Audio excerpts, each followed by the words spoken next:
terhadap kegiatan ini ya. Mungkin ya perempuan tidak terlalu penting barangkali begitu ya, atau anak tidak terlalu penting, tetapi kita sadar atau tidak sadar bahwa anak itu merupakan estafet kepemimpinan kita. Jadi penting rasanya kita untuk bisa mengakomodir kegiatan pemerintah dari pusat sampai daerah.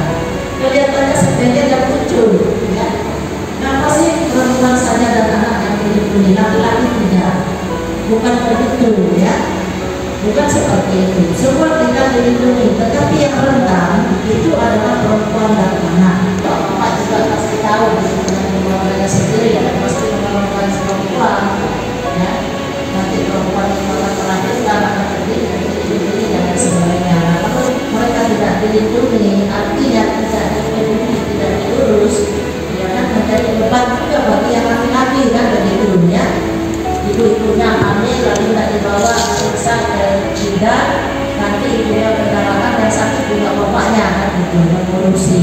Lalu bapaknya sakit, anaknya juga sakit. Oleh karena itu saya berusaha sedemikian rupa sesuai dengan yang sudah kami anggarkan, yaitu di Kecamatan Padang dan Ketanggupan untuk tahun ini. Jadi bersyukur tahun ini Kecamatan Padang sosialisasi kegiatan yang cukup penting bagi kita semua ya. Kecamatan, lalu kabupaten, nah nanti kita ke provinsi.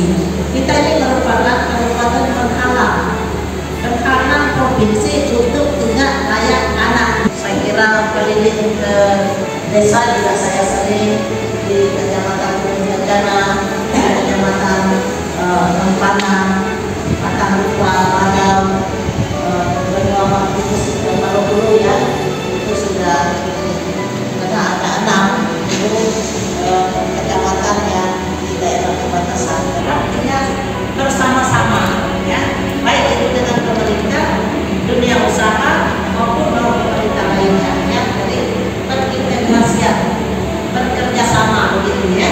Dan sumber daya pemerintah masyarakat dan dunia usaha yang terencana secara menyeluruh dan berkelanjutan dalam kebijakan. Kebijakan itu ada peraturannya ya. Nanti kalau di desa ada SK desa, di kecamatan ada SK kecamatan. Program dan kebijakan juga menjamin terjadinya hak dan perlindungan anak. Ya.